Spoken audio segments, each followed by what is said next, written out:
Hello hi, সবাই কেমন আছো? চুমকিস কিচেনে সবাইকে স্বাগত। তো সবাইকে পুরোটা দেখাতে পারিনি, অল্প অল্প করে দেখাচ্ছি, কেন আজকে অনেক ব্যস্ত ছিলাম, অনেক ব্যস্ততার মধ্যে এই ব্লগটা আমি করেছি, এটা যথেষ্ট।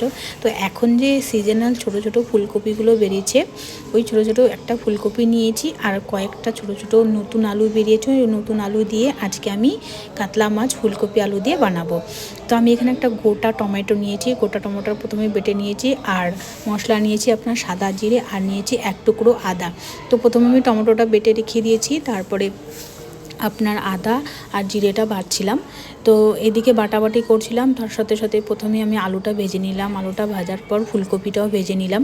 ফুলকপিটা ভাজা হয়ে গেলে তারপর আমি মশলাটা বসিয়ে দিব। অনেক ব্যস্ত ছিলাম আজকে, অনেক ব্যস্তর পরেও কি করব এখন, এমন একটা অভ্যাসে পরিণত হয়ে গেছে, যদি তোমাদেরকে আমার যে প্রতিদিনের ডেইলি রুটিনের এগুলো শেয়ার না করি তো আমার ভালো লাগে না। তো যতটা পারি চেষ্টা করি। দেখো বাড়িতে একটা নতুন একটা সংসার, তারপরে বাইরের কাজ, তার উপর ফেসবুক ব্লগ বলো, ইউটিউব বলো, ইনস্টা বলো, সব কিছুকে টাইম দিয়ে ম্যানেজ করে তারপরে বের করি।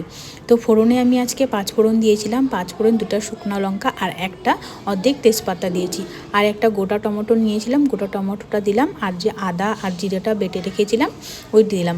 আমি না বেশিরভাগই কিন্তু তোমরা হয়তো নোটিস করবে, দেখবে যে আমি বেশি বেটে রান্না করতে ভালোবাসি। যখন আমি সময় পাই না বা অনেক আমার বাড়িতে কেউ আসে, তখন আমি এইভাবে করে মিক্সিতে রান্না করি। তো মশলা বেশি দিই না আমি, আমার বেশি মশলা ভালো লাগে না, অল্প মশলায় রান্না করতে আমার ভালো লাগে। তো আমি শুকনো লঙ্কা দিব দেখে, যার জন্য আমি 2টো কাঁচা লঙ্কা দিয়েছি। তো লাল লঙ্কার গুঁড়ো দেবো। প্রথমে আমি এটাকে একটু ভেজে নিচ্ছিলাম, মশলাটা ভাজা হয়ে গেলে তার সাথে আমি লবণ, হলুদ আর শুকনো লঙ্কাটাই দিয়ে দেবো। তো তার আগে আমি আপনার একটু যে মশলার যে জলটা ছিল, ওই মশলার জলটা দিয়ে দিচ্ছিলাম, যাতে মশলাটা একটু কষিয়ে নিতে পারি, যার জন্য। তো মশলাটা এরকম করে কষাতে কষাতে আমি লাল লঙ্কার গুঁড়োটা দিয়ে দিলাম। লাল লঙ্কার গুঁড়োটা দেওয়ার পরে তারপরে আপনার আরেকটু কষিয়ে নিলাম, আরেকটু কষানো হয়ে গেলে দেখলাম তেলটা, মশলার গায়ের থেকে তেলটা ছেড়ে দিচ্ছে, এভাবে করে আরেকটু জল দিয়ে দিলাম, জল দিয়ে ঢেকে দিয়েছিলাম। তো ঢাকানোটা তোমাদের দেখানো হয়নি। তো এবারে আমি ফুলকপি আর আলুটা দিয়ে দিব যে ভেজে রেখেছিলাম। ফুলকপি আলুটা আমি আগেই জলের মধ্যে সিদ্ধ করে, গরম জলের মধ্যে দিয়ে সিদ্ধ করে রেখেছিলাম, তারপরে ফুলকপিটা ভেজেছিলাম।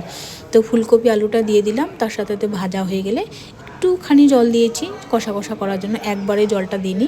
এই যে আমার ফুলকপিটা দেখুন কি সুন্দর হয়েছে। ফুলকপিটা এতটুকু মনে হচ্ছে অ্যাকচুয়ালি একদম এখন যে ছোটো ছোটো সুন্দর সুন্দর কিন্তু ফুলকপি বেরিয়েছে বাজারে, ওই ফুলকপিগুলো দিয়ে আমি রান্না করেছিলাম।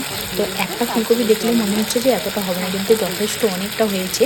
তার সাথে কয়েকটা আলু দিয়েছিলাম, আলু আর ফুলকপি দুটো দিয়ে আমি ভালো করে কষিয়ে নেওয়ার পরে তারপরে আমি ঝোলের জন্য জল দিয়ে দিলাম।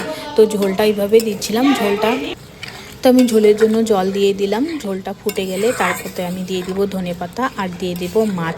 তো আমার কাছে 2 টুকরোই কাতলা মাছ ছিল, ওই জন্য আমি 2 টুকরো মাছ দিয়ে দুপুরের এই ফুলকপি আলু দিয়ে কাতলা মাছের রেসিপিটা রান্না করেছিলাম।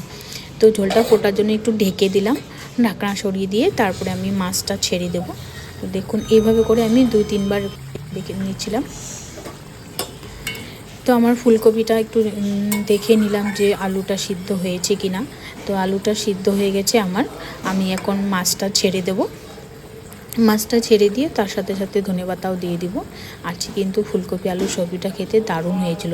আমার রান্না বলে বলছি না, কিন্তু আপনারা সবাই জানেন, আমার থেকে যারা সিনিয়র আছে, যারা এতদিন সংসার করছেন, তারা আমার থেকে ভালো জানেন, ভালো করেন।